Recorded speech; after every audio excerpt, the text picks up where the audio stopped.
Salka from Appeal World ACV, and this is the HACKney carriage. Scott is driving us, and this is Lara that's here today. I'm so excited that you could join us. Can you please introduce yourself and what your profession is? Absolutely. So I'm Lara Hughes. I'm founder of Holistic Health by Lara with a W, W-H-O-L. I'm a clinical nutritionist. I'm a naturopathic practitioner, and I practice in the area of nutritional neuroscience. I've got a bachelor's degree in psychology. I've got a master's degree in neuroscience, and I'm clinically trained in nutrition. So I put that all together to look at health conditions in a really holistic way. That's amazing. And with your holistic health with Lara, you have clients coming to you for like personal what they struggles with and the symptoms that they have. What are the most common ones that you feel? Stress and burnout. Yeah. Everybody I see has some sort of hormonal dysregulation, which is usually triggered by stress. Yeah. And I think we all know the term stress and we know the term burnout and hormonal dysregulation, but we don't actually realise just how intricately these are entwined. So for example, if I get up in the morning and the first thing I do is I sit down at my laptop and I look at a stressful email, and then I have a number of stressful calls, my cortisol, my stress hormone, is going to go up.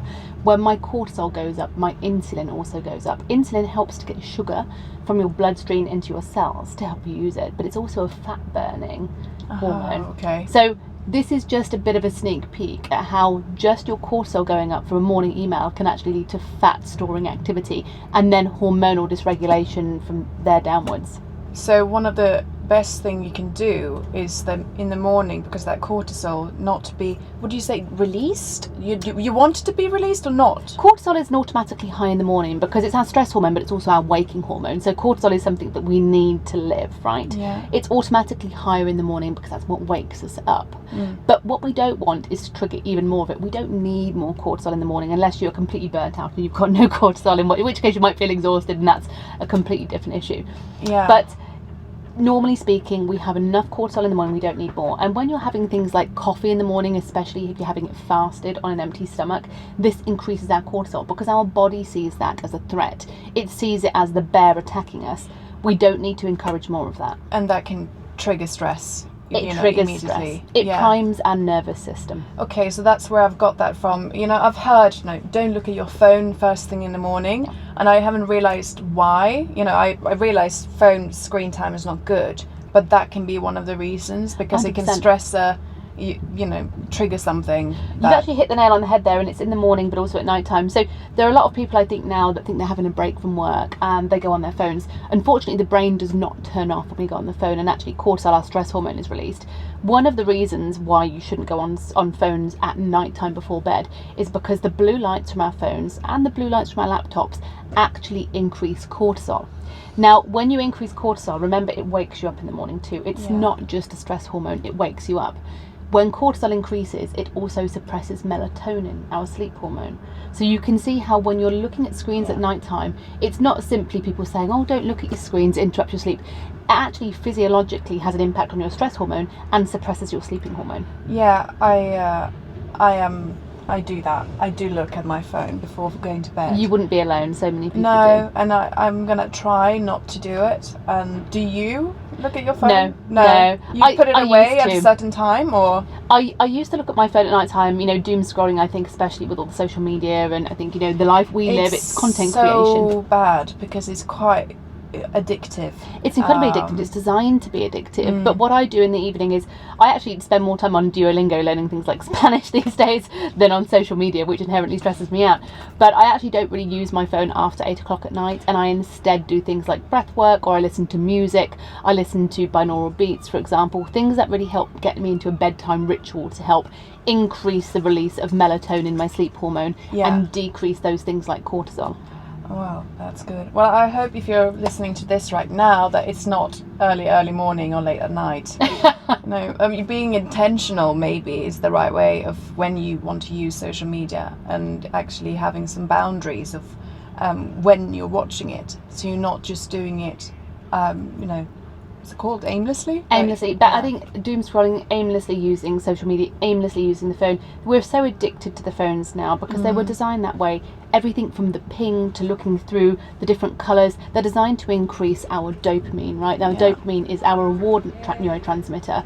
It's associated with addictions, addictive behaviours. Yeah. And the issue with that is we genuinely are addicted to our phones, to screens. And the amount of times I sit on the tube or I walk past people and you've got 5 people in the park the other day, 5 friends sat in a row next to each other, what looked like from behind having a lovely conversation and picnic.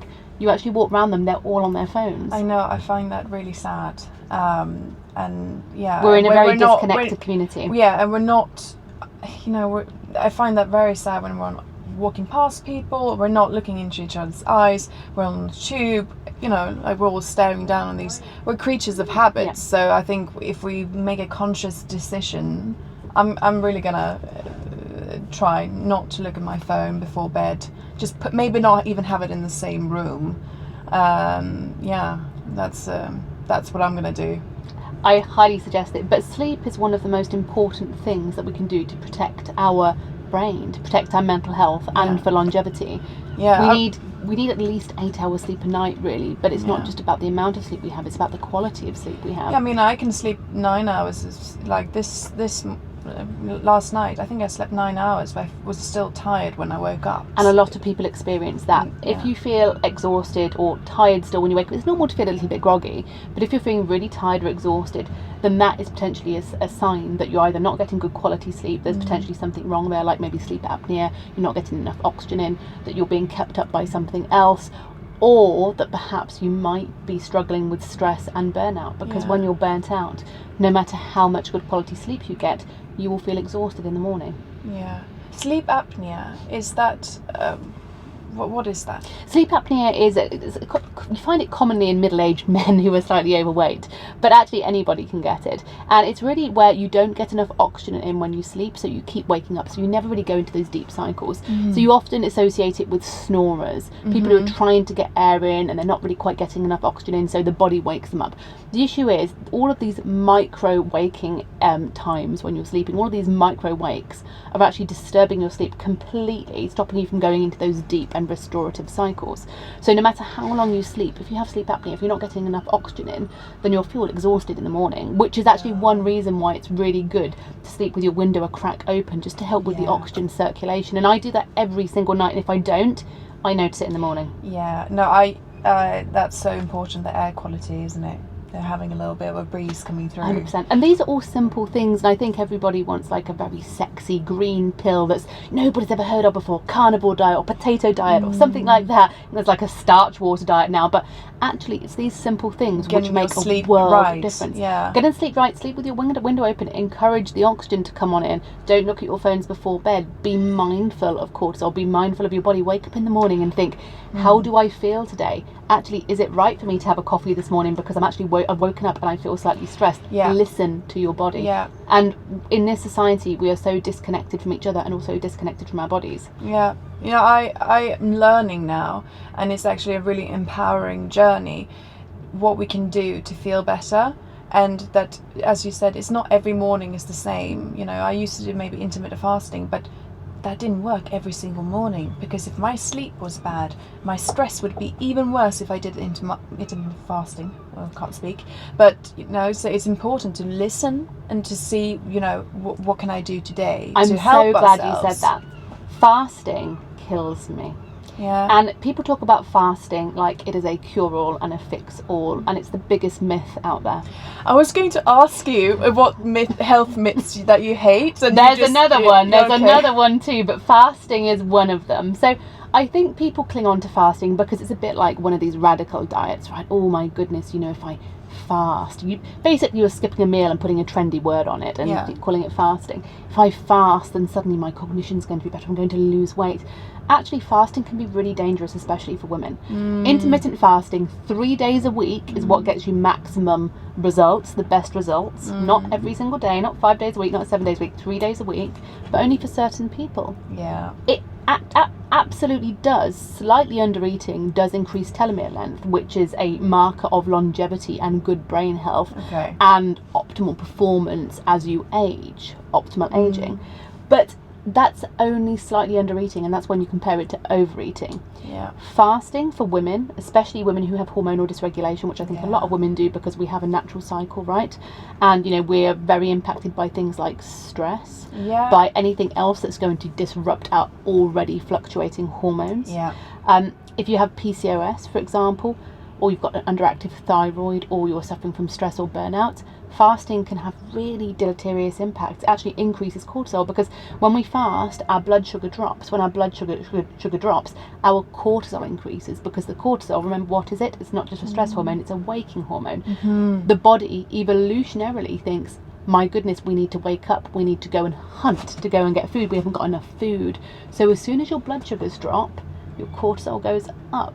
So if you have a female who is PCOS, polycystic ovarian syndrome, who already has really dysregulated hormones, who is slightly stressed because they work in a big city financial services job or something like that, they're burning the candle at every end, and then they're fasting, it's a recipe for disaster. Yeah, no, I've experienced that firsthand. I did fasting a few times and I felt amazing. I had so much energy, and then I thought, I need to do this every single day, and this is my life. This is what I need to do to feel good.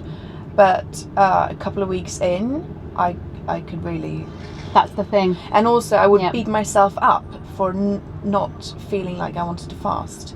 If I felt like because sometimes cravings can be because our blood sugar levels are all over the place. Absolutely. But it can also be because we need it. Because your body is telling you inherently you need something. Yeah, and I would actually beat myself up for wanting some fats or some anything like that. And that's the thing. I think fasting as a cure-all actually is in a way a justifiable way to enable things like eating disorders. And if you say that to, I think a lot of the women, luckily it's I don't think it's quite as prevalent now as it used to be, and people are embodying now more the strong physique and that type of thing, but eating disorders are still rife.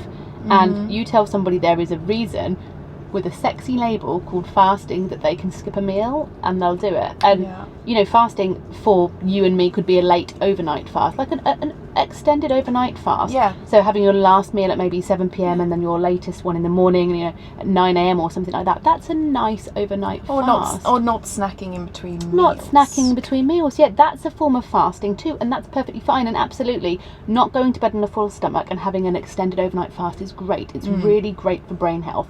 There's something called autophagy, or autophagy as the Americans would say, where the brain clears out the dead organelles and the damaged cells and the toxins as we sleep, and it does it in that fasted state overnight. And if we go to bed on a full stomach, it can interrupt that. Yeah. But I'm talking about an extended overnight fast, eating like 7 p.m. at night latest, and then again at 9 a.m. in the morning, right? So we're not talking about these diets where you eat in a 4-hour window in the daytime and things like that, or you're skipping 2 meals a day and only eating one, because those types of things actually encourage eating disorders. They encourage indulging and overeating on foods that you wouldn't normally eat, because you think, my goodness, I've got a 4-hour window, I want to eat everything now. They dysregulate hormones, they encourage cravings, and it's not to say that it's inherently bad, it's just don't label it as a cure-all, because it's certainly not that, and it needs to be used very carefully. Well, I think it's just about listening to your body. Like sometimes you might feel like I want to fast, I want to do like a detoxification something, but it could be 1 day or 2 days, but it doesn't have to be a lifestyle. A short tool to use, Yeah. maybe once a month or once every other month if you're doing it for a couple of days, like a juice fast or even a water fast. That's fine every now and again, but every day we're not meant to fast. Yeah, And no, 3 days a week, It's max. not my thing.